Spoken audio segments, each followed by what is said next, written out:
Welcome to another episode of Everybody's Got Something. I'm your host, Seth Hoffman. Today's guest, we have musician James Haynes and musician producer Danyel Thomas. Let's get into it. Good to be with you. James, my friend, good to see you today. Good to see you. So tell me first off, what's happening in your life? What are you excited about? What are you looking forward to these days? I started a new job not too long ago, working for Ancestral Lands Conservation Corps, so that's been pretty rewarding. Then I got 2 weekly residencies, I guess, you say? Yeah, tell us playing about music. it. Where are you playing? So on Mondays, I play at Left Turn Distillery, which if you haven't been, I highly suggest going. I want to check that out. I wouldn't exactly think of describing liquor as tasting like fresh, but it certainly is fresh, especially when they're making it right in the back, Yeah. right in the back there. But I've been playing there for years, on and off, but it's for certain one of my favorite places to make music and create music. So just the atmosphere and everything is just always awesome. And so what time can folks find you there? 6 p.m. to 9 p.m. typically. Okay. Mm-hmm. I say typically just because, it can vary. If there's a Jets game on Mondays, then Ray makes sure it's a Jets game priority. Yes. Yeah. And then on Wednesdays, I do kind of the same show, I guess, me solo, but playing at Momo Lounge, which is located in the Monterey Motel. I guess it'd be where you would check in and stuff, but it's pretty much just a bar. Yeah. And that's by El Vado and stuff on Central there in Old Town. Right down the road here. Sure. Up the road. Right. No, it's down the road. Yeah, it's down the road. Depends where you're standing. I'm like, where am I? Yeah. Side of the road, from the left. Side of the road. It could be in the middle of the road. Yeah. And I do same thing, 6 to 9 there. Also just great atmosphere. Get a lot of tourists in there that stay there, so get to play for a lot of out of country people, which is pretty cool. Yeah. Very cool. So can you tell us a little bit about your journey to music? When did you get started? What inspired you first? Sure. I guess I just always kind of wanted to play music. I'm not sure what inspired me ultimately. I mean, my mother worships Bob Dylan, so I grew up thinking he was Uncle Bob, and she was a big fan of music. My father's a big fan of music, and so when I was younger, my brother was playing trumpet, and so I wanted to get into band, when I was in, I think it was about 5th grade. But I wanted to play trombone, and I just recently found out the whole full circle of this story, because at the time I was told by my mother that I couldn't play trombone because my arms weren't long enough. No. Yeah. So. And when she just didn't want to hear the trombone, why did she say that? Well, I don't know. Who knows? But it turns out it was because my brother wasn't going to be playing trumpet anymore, and we already had a trumpet, and she didn't want to buy another trombone. So she told me my arms weren't long enough. So this whole time I was like really upset about it. It was like my arms just weren't long enough, which fueled me to play guitar at times, because playing guitar, I felt like my hands were maybe a little bit too small when I first started. Learning on a classical is a big neck. And so, but I never let that excuse bother me. I'm like, no, I don't care. I want to learn how to play it. My arms are too short for trombone, but I'm playing this guitar. Yeah, but I have a couple friends that teach music out here, and so I was telling him the story, and he goes, "Your arms were fine." He's like, "That's not a thing." He's like, "Your mom just didn't want to buy a trombone," as it happened. I was like, "You gotta be kidding me." So I got to play trombone for one show and one show only, and it was because I still kind of self-taught myself a little bit. I have no idea what the notes are that I'm hitting, but I can hear them properly. But I got to play when Sorry Gueto, which is a local metal band, when they did Ludacris for the Night of the Living cover bands. So I got to do Nice. Yeah, so it was pretty awesome. I got my trombone gig out of me, and now I have a trombone. Dave, my old bass player, gave me a trombone, so full circle. Nobody wants to hire me as a trombone player though yet, so. You should get a cap with a big trombone, and then that's this logo. It's the symbol of my overcoming adversity. That's true. Music. Yeah. So then I sold my trumpet. I kept getting locked in the soundproof practice room there at Madison Middle School because of my attention deficit, but energy extreme disorders or whatever they want to call it. Your gifts. My gifts, exactly. In Europe, they don't call it a disorder. They call it like or a deficiency. Yeah. It's more of like an abundance. I think like energy abundance or something like that. But at any rate, I sold that trumpet for an electric guitar, and that was your first transition to guitar? Yeah, I mean, I was playing in a classical just for fun. Okay, It was right, my right, stepfather's because he didn't play, but he had one. But we'd have to like sneak it to play and stuff. Yeah. Too. And so you said you were kind of surrounded with Bob Dylan music, young. And Yeah. did you did that speak to you, or is that something? Oh yeah, my for mom's sure. thing? It definitely spoke to me. Also, my aunt and uncle were the original Crickets from Buddy Holly and the Crickets. Wow. So Gary and Ramona told it. I didn't really understand the levity of that, or how far my uncle actually was within music, Sun Records and stuff down there in Clovis. Incredible. He played guitar for Buddy Holly, and then Buddy Holly would play rhythm on his tracks. Wow. So they were recording together. You know, they just they decided to Amazing. stay back in Arizona and be cotton farmers, and you know, Buddy went on his tour, and the inevitable happened, I guess. Yes. But they are in the Buddy Holly Museum and stuff in Lubbock. So it's in your blood. It's in your family history. Yeah, my grandmother was from Switzerland, and she told me I was like my great cousin was the cello player on the Titanic. Wow. How much of that is accurate? I haven't done like a you know. But she used to tell us that they played until like, you know, they drowned basically until it sank, and they did do that on the Leonardo DiCaprio movie. I remember. So I don't know. You know, that was long before that movie came out that she said that. So. Is that right? Yeah, she told us that. Yeah. So who knows? What a history. Yeah. Incredible. So now you're doing a lot of solo performing. I know when I first saw you, you were with American Slang. Yep.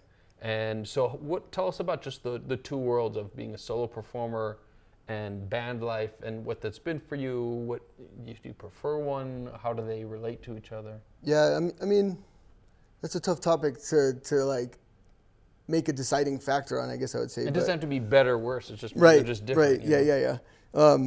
Certainly is easier as far as like scheduling. Yeah. When it's just a solo person. Can you do it? Yes. Yeah. Can you do it? Let me check with my posse. Yep, sure can. Yeah. So that's really the only just like decider factor, I guess, for a lot of it.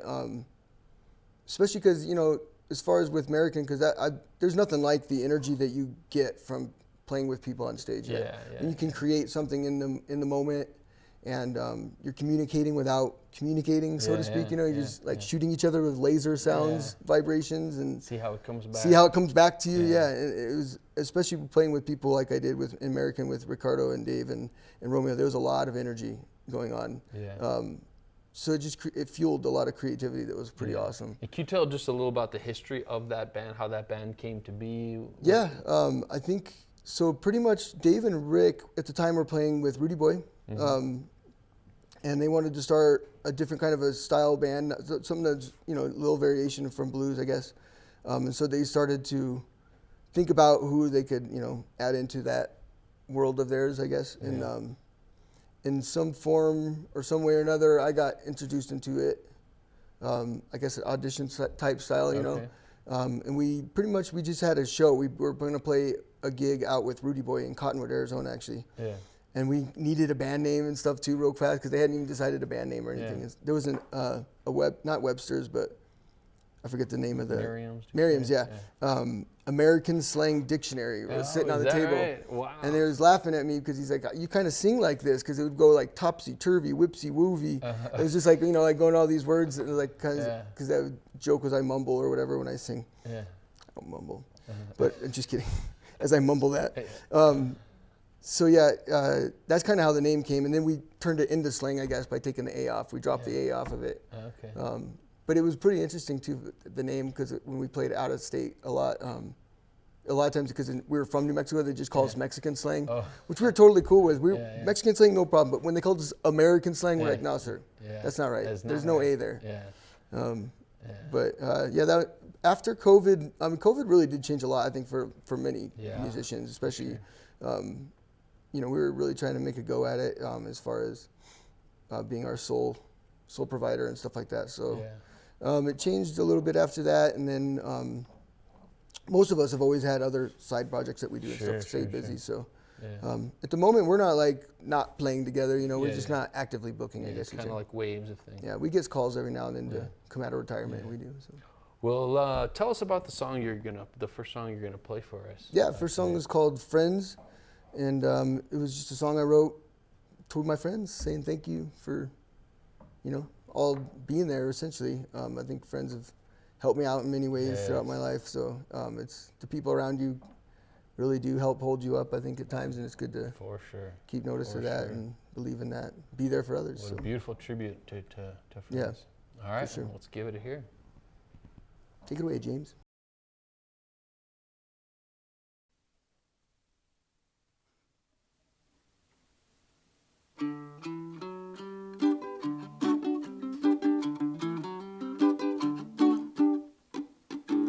So this river is an ever-flowing, capricious flood, flowing fast until the rapids swallow some up.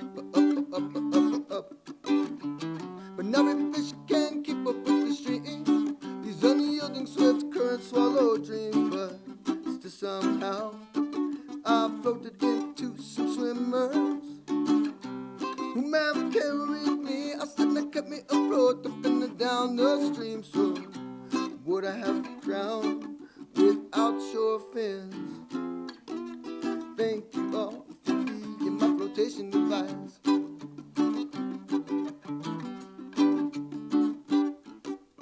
Flight so high now, way up in the sky.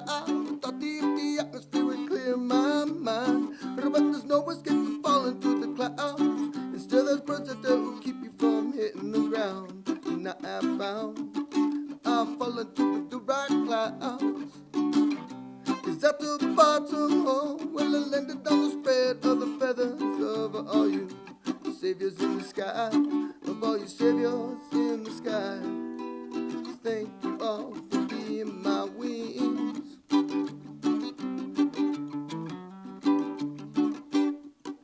Assassin my machete to escape from the jungle, looking for that beach that'll make me humble. But even the sharpest blade can knock cut through the shade. You can never run away from your shadow. But I have found some natives who fed me dinner. Keep me warm at night. I sit down when the cold slips into my mind. So would I have frozen or been eaten by a creature? It may have been so. Well, it may have been so. Well, it may have been so. Well, it may have been so. Well, it may have been so. Well, it may have been so. Well, it may have been so. If I didn't have all you as my captains, oh yeah. So thank you all for being my flotation device.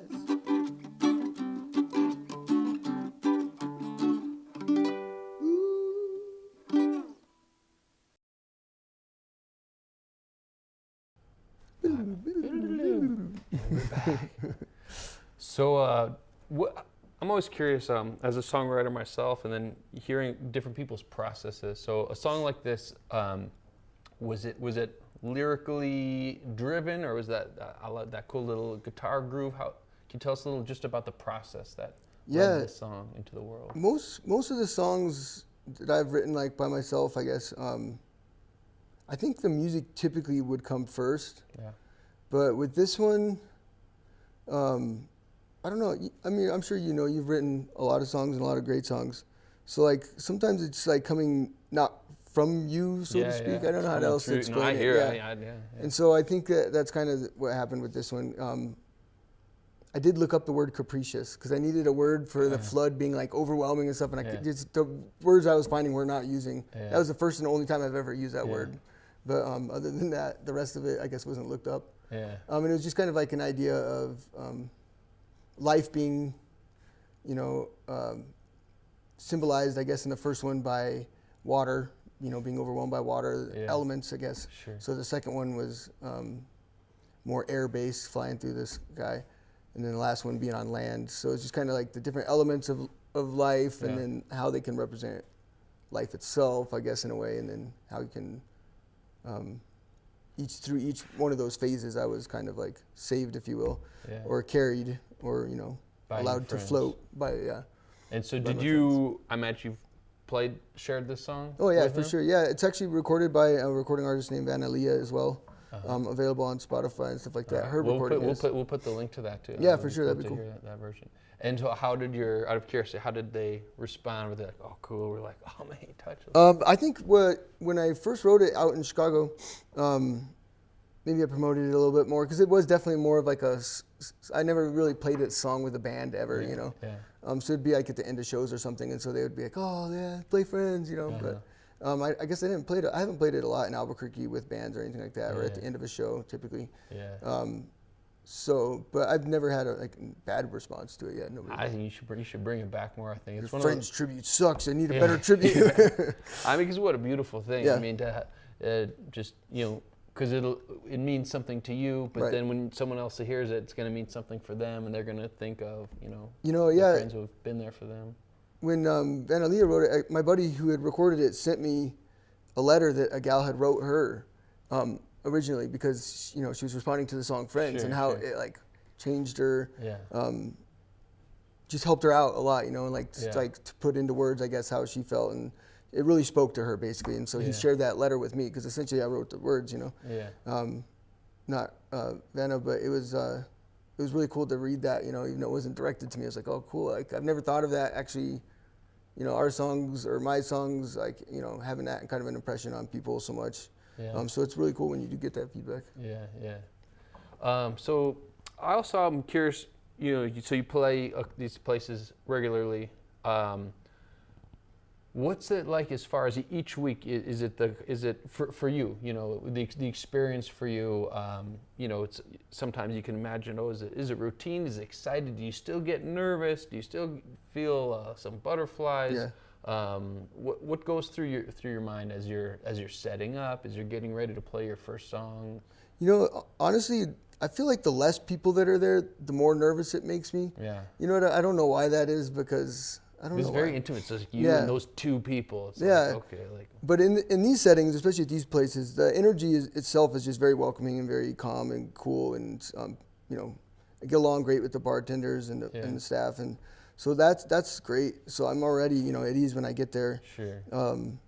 The trick is keeping it fresh for you and the people working. So I can't roll in every week, especially between the two different places, and playing the same songs over and over and over, because that's going to get old for me and them, especially with my, with my ADD, I'm going to need to be excited fresh, and it's got to excite me. So I'm not shy. I have no shame about messing things up or whatever. So I like to do requests of songs that maybe I've never even heard before. I'll have to listen to it for 5 minutes and then try to wing it. But I do everything from Salt and Pepper to Amy Winehouse to Beastie Boys to whatever it may be. My favorite thing to sing and play is sad country songs. Wow. It's not typical of my energy levels or my lifestyle or anything necessary, but it just does the most for my soul, I guess. But I like to read the rooms and play what's there. It's those gigs are some of my favorite, just because you're not necessarily the center of attention, which I like. So it's kind of nice to be in the background, and then you can sort of be people watching. And convey their conversations, and they're still doing their thing, but you can kind of affect it by whatever song choice you use. All of a sudden you can grab their attention from this, and it's really cool at the end of the night or something. And they're like, oh yeah, it was great, really appreciate it. And it's at first you wouldn't know that going through it, because you're just like a jukebox in the background, but it's cool to be interactive for sure. I started introducing some Chat GPT to the shows. Oh, is that So I'll get people's names, and then I'll come up with a funny theme, and I'll tell Chat GPT to write the song, because I can write the melodies, no problem. I can write songs for days, music-wise. But the lyrics have never always been the easiest to come right off the top of the head. It's impressive what he was doing. So it's just so if I get ChatGPT to write me some lyrics, I'll turn them into a song, no problem. Okay. But then it can be personalized. Check that out, personalized to the crowd, I like it. So we'll do a ChatGPT song if you show up tonight. Okay, all right, I'll look forward to that.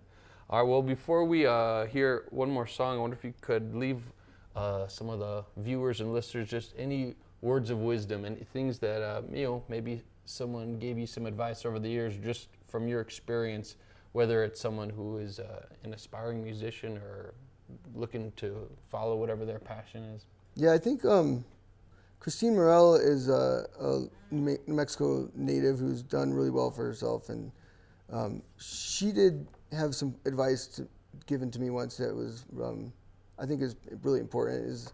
I know when you start off playing it, it's just about music always, right? And that's ultimately how it always ends up being. It's just about the music and playing for yourself, essentially. But if it becomes something that you want to pursue as far as in a job format to where it's going to be the way that you make money. And that's the idea, is to have your passion, because then it's not Your work. livelihood, You know what I mean? right, yeah. But essentially, there's always going to be work aspects to it, of course.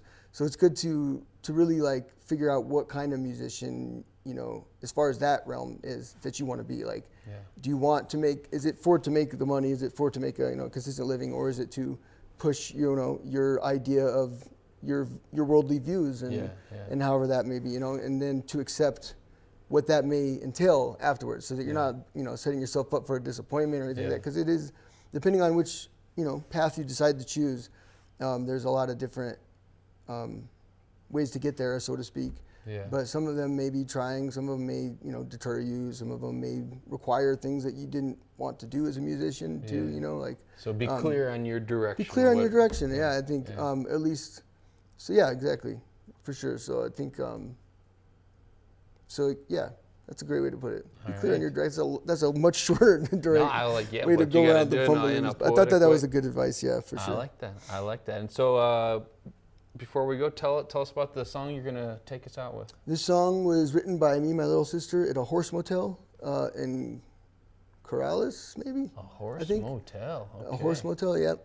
And it's called Times Like These, and it's just kind of a celebration of living in the moment. Beautiful, beautiful. All right, my friend. Well, thanks for being here. Yeah, for sure. Thank you, song, and look forward to keep doing what you're doing. Absolutely. And bringing goodness to the world. Absolutely. Thank you. All right.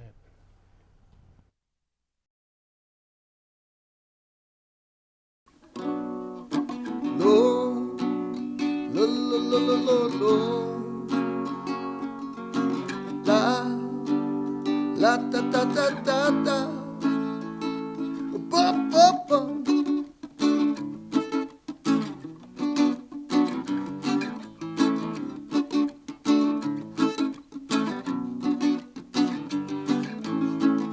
Well, I have lived in so many places. I roam. But you know I had so many homes to settle. But sit up in my life, with a whip up in my life. A place to ease my mind, but no worries. There's still plenty of life left. It's times like this I'm most clearly out. What you feeling matters to me.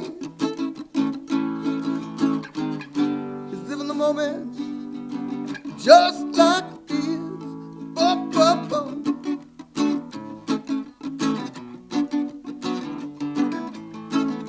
Well, she is the youngest girl, and I am the youngest boy. But that has never stopped us from making the most noise. Sitting looking back at it all, I think we've done alright. Well, come to think of it, I would change nothing at all. It's time like this I'm most clearly what you feeling matters to me. It's living the moment just like this. When the morning sun comes way too soon, I hate the thought to say you give it about to you, but I'll see you soon. But I swear.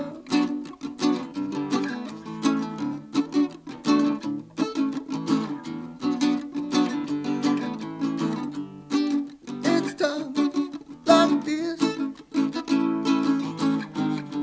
I'm most clearly see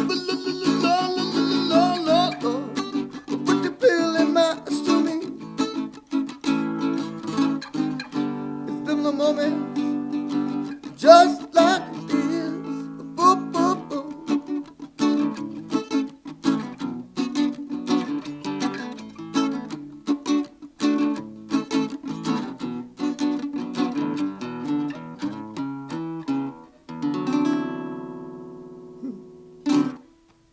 Thanks.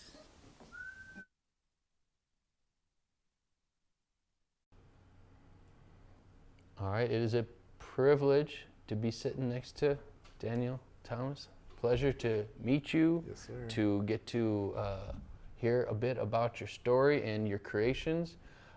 So I'm very excited to understand today you are going to be debuting a new work. Yeah, definitely. It's going to be off of my new project. I actually have 2 projects that are going to be coming out in the next couple of months. So this one is off of the first project called The Dirt. Okay. And the song is called Crazy, and it's crazy. Okay, well, I'm very excited for it. So maybe start off, just tell us who you are, a little bit about your story and just your journey. Yeah, for sure, definitely, man. I mean, I'm from Albuquerque, New Mexico. Yeah.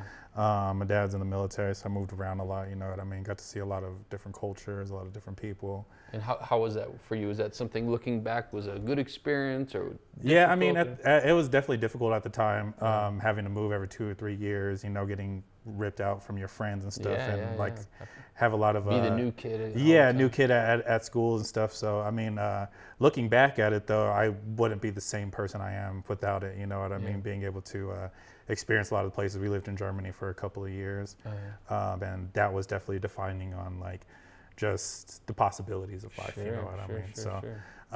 I started making music when I was around like 12 years old. My dad told him I wanted to get into music and wanted to rap and stuff, and he's like, you got to join the band. So okay. So I joined the band and joined percussion and started learning drums, and from then it just branched off into this great tree that's blossomed into today. And what was your first band experience? Do you remember like who that teacher was, or who some of your, I don't know, stand partners? Yeah, I mean, I really don't remember the teacher too much and the people around, but I do remember just the whole experience of learning the instrument and learning percussion and learning not only drums but learning our bells and xylophones. You know what I mean? Yeah. I was pretty good. Got moved up to practice with like the honor band. Wow. In, so you had a natural ability. Yeah, I had a natural ability right away. And I loved it, stayed with it all the way up to high school. Okay. And then when I got to high school, I kind of got more focused on sports and then shifted into like more production. What were your stuff, sports that you played? I played basketball and football. Okay. So football, I was wide receiver and linebacker, you know what I mean?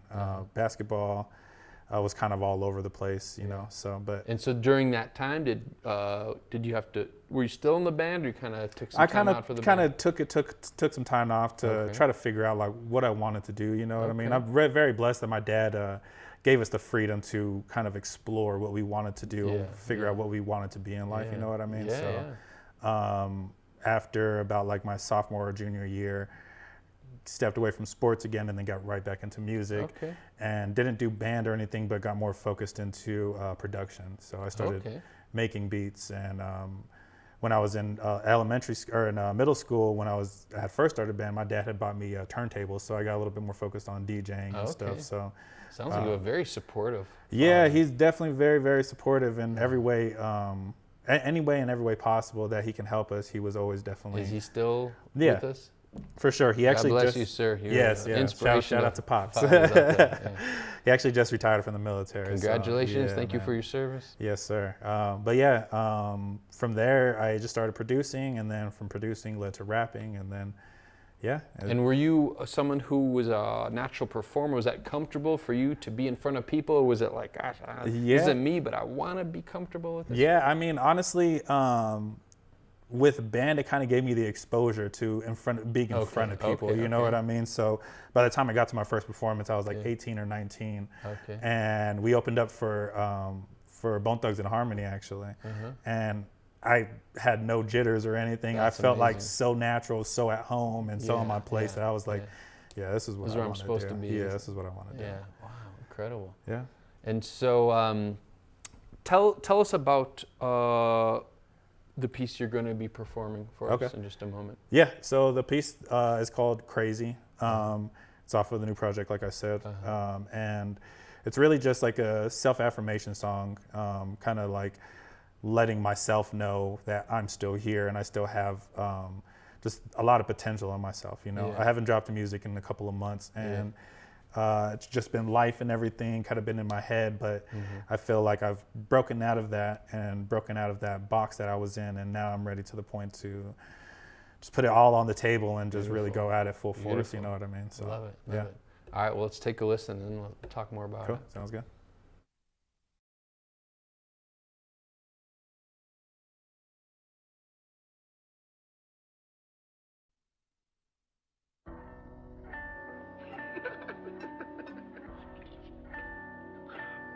Look at this. The brother finally decides to stand up like a man and Yeah. throw down. I got a lot on my mind. Whoa, whoa, whoa, whoa, whoa, whoa. I got a lot on my mind. Whoa, whoa, look. I got a lot on my mind. How can I skip on the grind? Put it in overtime, put it in overdrive till at the end of the line. And your boy winning in first place. I'm putting on for my birthplace. Tell him my race that we so great. I need fillets with the whole steak. Meeting, I'm meeting a beef. You do not wander with me. You cannot stand in the streets. I am a king to your queens. That's why I'm balling like King James. And your boy colder than freeze rays. Can't trust no niggas not these days. That's why my circle of relay. I'm winning, you winning, we handing it off. Say you insane, so a nigga gon' bout. Keep 4-5s like a can of the call. Say what you say, not a man of the talk. So no doubt I keep it real. Keep on climbing up the hill, numbing out the pain I feel. Still I'm stacking up the bills till we on. Crazy, man. You know what? When Wow. you said that last time, I was kind of tripping, right? Wow. But now, you're right. I am crazy. But you know what else? I don't give a fuck. How can I slack on the shit? All of my family depending on me. I gotta master this shit. That's why I'm making these waves. Focus on baking my cake. I know it's hard to relate when these standards and niggas that do it so great. Bitch better get off the court. I'm about to take him to court. Niggas be lying and bitches be lying. Don't know who to trust anymore. I just look up at the score. Remember the times I was poor. Keeping me humble, still ready to rumble. So don't you come trying your boy. Still I see room for improvement. I'm feeling like Drake as a student. They always gon' doubt my potential. Like keeping my mental, like living my life was so simple. Like live within the reps, so the shit is so temporary. Gotta stay colder than February. When you look up in the dictionary, I am the definition of the definition. So my repetition, build successful missions in the extradition of the bag. Understand why you mad, cause I do what I do. You get stuck with my groove, so just focus on you. I'ma focus on me. I'ma stack up this green. I'ma build up my team. I'ma follow my dreams. I'ma follow my dreams. Yeah. Yeah. Yeah. Wow. Wow.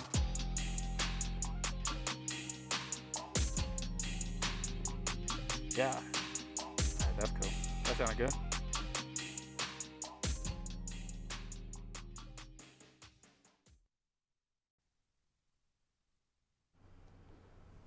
My friend, incredible, Thank you. absolutely incredible. So many things. I have so many. I mean, first off, I'm just in awe of the talent to do that. But I have so many questions as far as the process of writing it.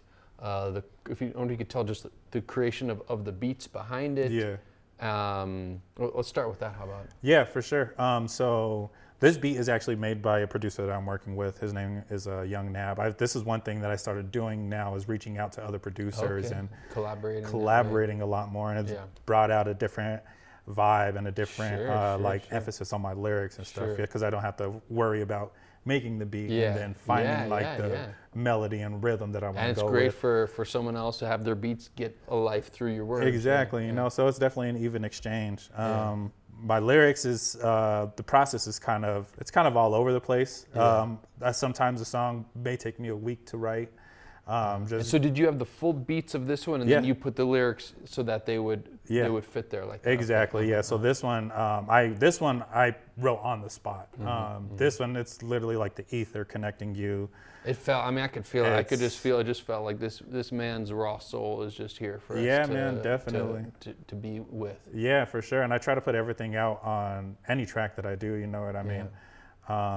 Like you said, I take pride in my breath control and just my lyricism and everything. And is that something that you were taught, or you just kind of realized, all right, I got to fit these words out somehow? And how did you develop that talent, really? I mean, for me, it was a lot of my favorite artists were big lyricists, you know what I mean? And I just honed into that. When I was in 2016, I was actually shot in the throat. And it took away my ability pretty much all the way to really talk, rap, do anything. So therapeutically, it really helped me get back into 100% healing and stuff. You know so what music I mean? literally healed. I mean, It some literally people talk healed about it, and healed my saved- bed. I mean, Yeah, it literally healed and like saved my voice. When the incident had happened, I talked to the doctor, and she was like, "How do you? you're a miracle. How do you feel? You're Yeah, you're a thanks. walking miracle. Thanks, my man." friend. She was like, "Where do you think your voice is gonna come back to?" I was like, "Oh, I can get back to 90, 95%." She's like, "Realistically, let's think about 70." And I just had in my mind like, "No, I'm getting back to 95% of my voice," and I did it through literally just the little exercises that she was teaching me, but then also through just lyrical exercises and breath control and just re-strengthening my vocal cords and stuff. So And could you, I don't know, do you care to talk about yeah, what happened and Yeah, just that definitely. process? I mean, I'm sure up here like, wait, what did he just say? Like, yeah. I mean, so it was in 2016. I went to a house party. I was in college and went to the house party. Was there for about 30 minutes. A fight ended up happening. Everybody was leaving, and bullets ended up going everywhere. And I was just a standby, you know what I mean? Just wrong place, wrong time. So my friend at the time, Kwali, rest in peace to Kwali, he saved my life, took off his shirt, tourniquet, put it around my neck, and stopped the bleeding, thank God.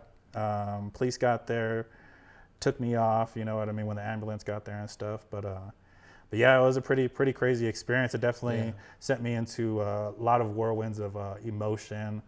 Learned a lot about myself through internal digestion. You know what I mean? Trying to figure out what I was going through. But it was my life. I really feel like everything kind of plays out how it's supposed to be, just in everybody's life. You know what I mean? It happened my first year of going back to college. I had just switched my minor over to psychology, and my first class was on just like mental health. And it was literally like the Most High kind of guiding me into the path of like, you went through this, it's okay, because this is going to be how you figure out how to get through it, you know? And have you noticed that the more you kind of recognize the presence of God or the universe of things happening, the more you see it. It's like the more it's like, wow. Yeah, man, the more you just surrender and just kind of walk in and just like, kind of have to let go of the wheel sometimes. I feel like a lot of us are trying to take control and trying to hold on to which direction we're going to go, you know? And yeah, I mean, within the past couple of months, I've really let go of the wheel, and just the blessings have just been piling in. So I just try to stay true to my faith, try to stay true to my my wife, my family, my everything, you know what I mean? So I just hope it just keeps going the way it you were is. certainly here for a reason, without a doubt. Can you tell us what are some of the, what are, I don't know, dreams or some things? What you've been given this gift of first off of life, but also of this incredible talent and this to feel things so deeply, but to be able to not only articulate them writing, but to be able to deliver them. Yeah. What do you want to do with this? And what would you love to see happen with your gift in this world? I mean, my biggest dream and my biggest vision of this is spreading the awareness around mental health in the Black and Brown community, and just realizing that we are able to overcome and get through it, and that it is a real problem that we all go through. You know what I mean? So, just the awareness of it, and the realization that there is another side to whatever you are going through. Lyrics and writing music has definitely been very therapeutic. It's really my main outlet of how I let a lot of my emotions and my feelings and just everything come out. You know what I mean? I'm a very like antisocial extrovert, so I like to keep to myself, my family and stuff. But when I'm in the situation and I need to be expressive, I can be very, very expressive, you know. I just want people to know that it's okay to feel like you're not okay, you know. So that's really my biggest thing. And that's so huge. It seems like, especially with social media, people give more emphasis on how they're coming across on Instagram or what it looks like their life is, at the expense often of their own peace of mind or mental health, and it's like, well, as long as it looks like I'm happy and look how much fun I had on the weekend or whatever. Yeah, man. It's IG and the acronym instant gratification. It's like Wow, we put I all don't know this, that. we all put all this information out, and just hoping that it's either going to satisfy us or the people that we're trying to put it off to. You know what I mean? So social media is definitely a big thing to try to keep away. Not really like you don't have to X-nay it out, but just like know your limits. Yeah, Just and kind of it's like this thing is like, all right, is this thing there for you, or are you kind of a slave to it? And it's sort of like keeping that balance. Like, all right, remember, this is supposed to be for you as an addition to your life, not something that's taken over. Yeah, it's a tool, you know, just like with anything. The internet is super powerful. Social media is super powerful as long as you're using it in the right ways, because otherwise it just can consume you and kind of take over, you know. They should, in school, that should be like a required course of how to navigate the world. Oh, for sure. I really think that's kind of a big thing that we overlook, is just awareness of just emotions and just societal influences as social media, how they have effects on younger people and just people our age, you know what I mean? And just a lot of these outside pressures that we try to live up to, but we really don't have to at the end of the day. You know what I mean? At the end of the day, I think the people who we truly admire and respect are the people who you can tell, like, they don't care about all that stuff. They're just living true to themselves, and they're, you know, less about how the world sees them, but seeing how they see the world. For in sure, a way. Definitely. I want to ask you more about your writing process. So, as these words are coming, I imagine you're listening to the beats, getting a feel. Do you write with a pencil and paper? Are you writing on a phone? What's your style and your process of how you do it? I mean, so I started off writing pencil and paper. Pen and pen to the pad, I feel like, is very essential, especially within just writing lyrics, because putting something to the pad and something to an actual surface helps build with the memory, but it also helps build with just like the creation process. And you're like, I actually made this, you know what I mean? As technology transitions and grows, you get into doing it in your phone. So most of the time I do it in my phone.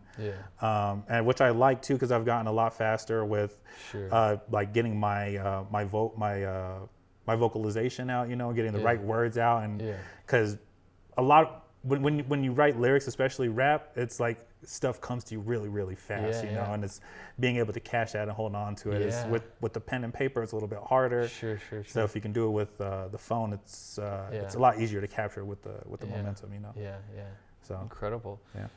So and you've got a number of exciting things coming that are happening now in your life. Would you care to tell us of some of the exciting things that you're looking forward to? Yeah, for sure.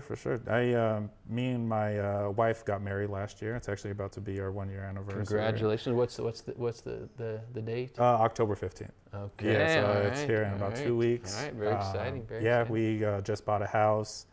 Just got a little dog. Have our little pumpkin seed on the way. Super excited about that.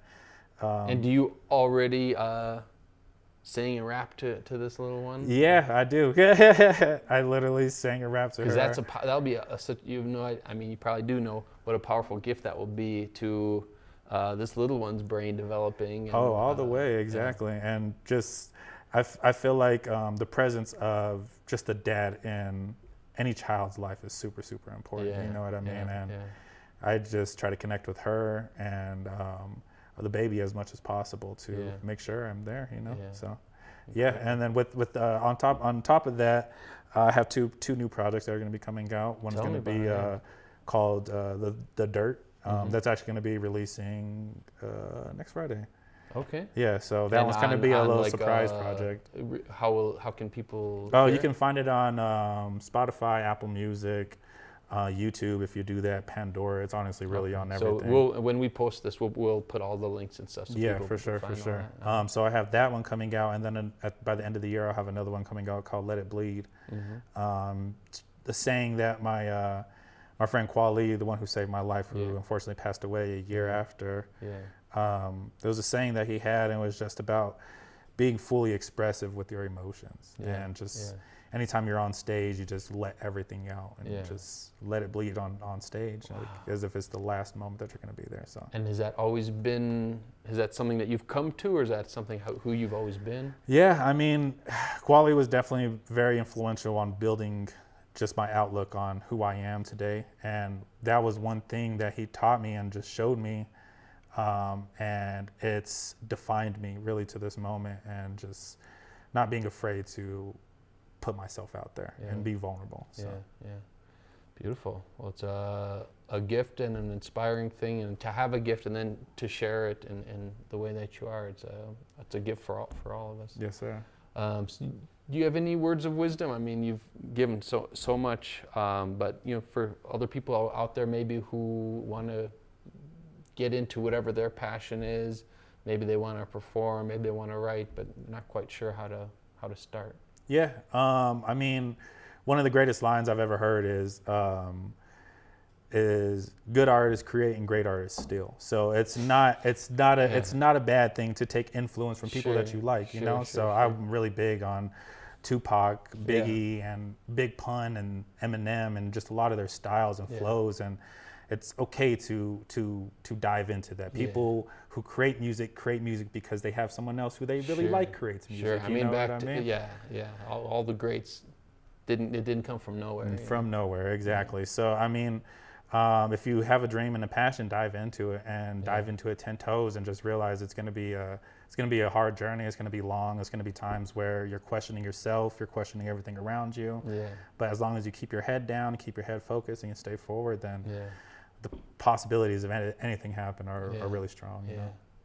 Well, as I said, you are a miracle of a being, and what you create is just a very special, positive addition to our world. Thank you. And all the troubled times we see, it's inspiring to know you're out there and creating and blessing everyone whose path you meet, and just all the best success and blessings to your music, to your family, and it's a privilege to get to talk to you. Yeah. Look forward to seeing how things are going. Man. Yeah, this has been a really great experience. Yes, all right. Well, look forward to your projects coming out, and just continued success and blessings to you. Yes, sir. Pleasure, nice to meet you, Seth. Man. Thank you so much. Yeah.